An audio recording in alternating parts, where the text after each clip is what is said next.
Hello everyone, welcome back to नीमा विस्ट blog channel. So guys, आज मैं जा रही हूँ गणेश चतुर्थी में, मतलब गणेश पूजा में, हाँ, जहाँ से हमें न्योता आया था। और जैसे ही मैं उस लोकेशन पे पहुँची और मेरे साथ हुआ एक बहुत बड़ा हादसा। मेरा पैर लगा सरिये में और मेरी हो गई ये हालत। मैं आज न्यू सूट पहन के गई थी, बिल्कुल सब लोग ऑफिस में बोल बोल के थक गए कि सूट बहुत प्यारा लग रहा है, बहुत प्यारा लग रहा है। घर में भी सबने बोला सूट बहुत प्यारा लग रहा है। लेकिन मेरे साथ ये हादसा हुआ और मेरा सूट का जो पजामा है वो बिल्कुल ही फट गया घुटने से। और मुझे चोट भी खूब लगी है। एक पैर में तो तब पूरा घुटना ही छिल गया है और दूसरे पैर में गुमचोट लगी है। उसका दर्द अभी नहीं होगा, उसका दर्द होगा कल सुबह। सो फाइनली हम पहुँचे गणेश चतुर्थी में। मतलब हमें लग रहा था, क्योंकि रास्ते में इतना ट्रैफिक था, हमें लगा कि आज तो हम मतलब पूजा वूजा सब हो जाएगी, उसके बाद ही हम पहुंचेंगे खाने वाने के लिए, खाने के टाइम पे। लेकिन ऐसा बिल्कुल नहीं हुआ गाइस। हमारी क्या कहो, कुछ भी कहो, मतलब भगवान ने हमें न्योता दिया था, तो इस वजह से भी उनका फंक्शन भी थोड़ा डिले हुआ और हम पहुंचे सीधा करेक्ट हवन के टाइम पे। मतलब पंडित जी ना हवन की लकड़ियाँ तैयार ही कर रहे थे हमारे पहुँचने में। तो हम पहुँचे सीधा हमने हवन ज्वाइन किया और हम पूजा की, हमने हवन में पार्टिसिपेट किया, हवन किया और पंडित जी के मंत्र सुने। कुछ मंत्र तो ऐसे थे कि उन्होंने, ऐसा लग रहा था कि भैया ये हमारे लिए ही बोल रहे हैं। मतलब जिस भगवान को स्वाहा करके आहुति नहीं देनी होती है, तो बोले राहु के लिए ये वाला होता है, मन शांत नहीं होता है, इधर होता है उधर होता है।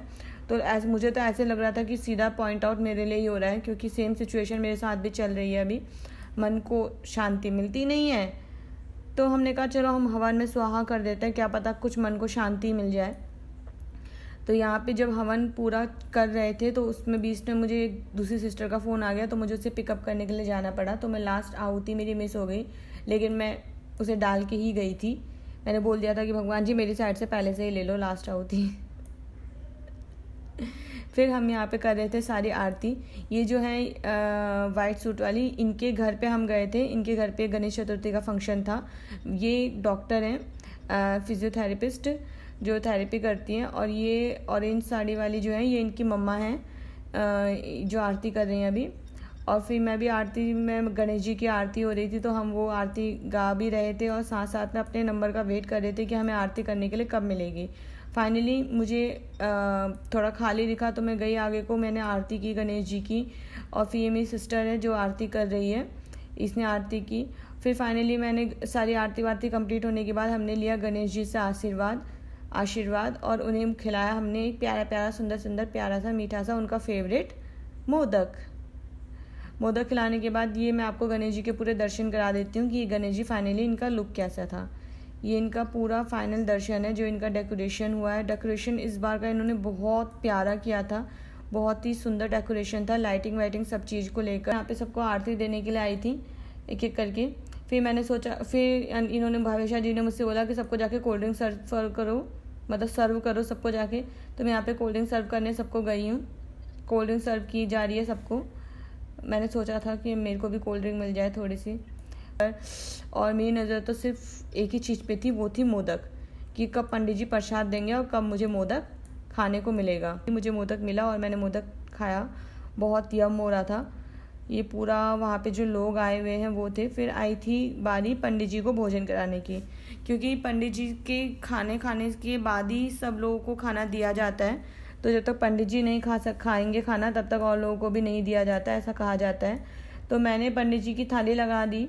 लेकिन अब हम तो भाई गढ़वाली पहाड़ी है, हमारे उसमें ऐसा होता नहीं है कि पंडित को तुम स्टील के बर्तन में ही दो, कांच के बर्तन में ही दो।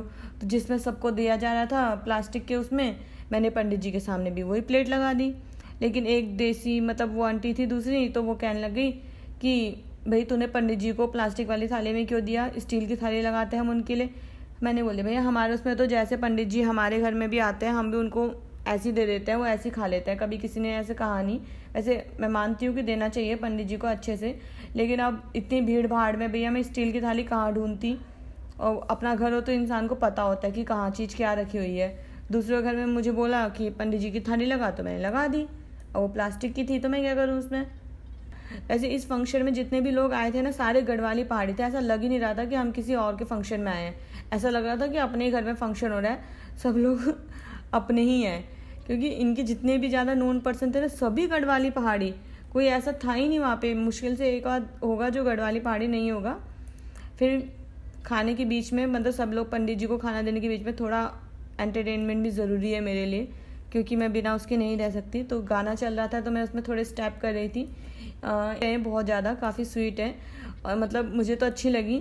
ये कहते हैं कि मुझे आंटी मत बोलो क्योंकि बहुत यंग है और लग भी रही है इनका ड्रेसिंग सेंस से कि बहुत ज़्यादा यंग है। मैंने इनको आते ही सबसे पहले कहा कि आपका ड्रेसिंग सेंस मुझे बहुत प्यारा लग रहा है। लग भी रहा था ना गाइस प्यारा इनका ड्रेसिंग सेंस। फिर यहाँ पे सब लोग पंडित जी का खाने के बाद पीछे सबको जो कीर्तन मंडली आई थी उनको सबको भोजन भजन कराया जा रहा था, उनके लिए खाना लगाया गया। मैंने भी थोड़ा खाने सर्व करने में सबकी हेल्प करी। फिर हम यहाँ पे आ गए अंदर वाले रूम में थोड़ा गपशप करने के लिए। गपशप मैं इनके साथ करी थी क्योंकि मैंने अभी जैसे कि कहा ना आपको कि सारे लोग गढ़वाली पहाड़ी थे, तो ये सब गढ़वाली पहाड़ी बैठे हुए थे तो गपशप करने के लिए वो मिल गया अच्छा सा। तो फिर गपशप करते करते मैं इनको अपनी कहानी बताने लगी कि मेरे साथ क्या हुआ, मैं कैसे गिरी और क्या हुआ कैसे गिरी करके। मैंने सारी गलती डाली अपनी बहन के ऊपर। अगर वो मेरा फ़ोन टाइम से उठा लेती ना तो मैं गिरती नहीं।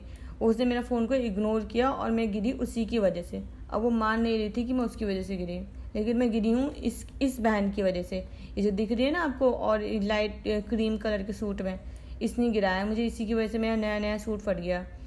फिर फाइनली सबका खाना हो चुका था, सब निकल चुके थे, तो हमने कहा चलो अब हम भी खाना खा लेते हैं। तो हम यहाँ पे खाना खाने के लिए गए। सबको खाना खिलाने के बाद अब आया था हमारा नंबर खाना खाने का। हमारे लिए पूड़ी गाइस ऐसी बची थी ना, जो लास्ट में पूड़ी होती नहीं है बची हुई सी, जो थोड़ी कैडी सी हो जाती है, वही पूड़ी बची। हमने उन्हीं को ही खाया, लेकिन खाना बहुत टेस्टी हो रहा था। सबसे ज़्यादा टेस्टी हो रही थी मिक्स वेज की जो सब्ज़ी थी ना, वो माइंड ब्लोइंग बहुत टेस्टी हो रही थी। फिर फाइनली यहाँ का फंक्शन खाना वाना खाने के बाद हम यहाँ से निकले तो हो चुका था हमें काफ़ी रात, मतलब 10 बज गए थे। तो उनके पास कार थी तो उन्होंने बोला कि मैं तुम सबको ही ड्रॉप कर दूँगी, क्योंकि हम लगभग 4-6 लोग जो थे उनकी गाड़ी में गए, क्योंकि सारे लोग वहीं के थे एक ही लोकेशन के, तो आसपास में। तो उन्होंने सबको ड्रॉप किया। गाड़ी में हम गए खूब इंजॉय करते हुए गाने वाने बजा के। और यहाँ पे हमें इतनी हंसी इसलिए आ रही है क्योंकि मैं काफ़ी देर से वीडियो बना रही थी इसके साथ और मैंने वीडियो ऑन नहीं करी थी। हम लगे हुए थे गाने पे लिपसिंग करने में, ये करने में वो करने में, लेकिन बाद में से मुझे बताया कि मैंने कैमरा ही ऑन नहीं किया है।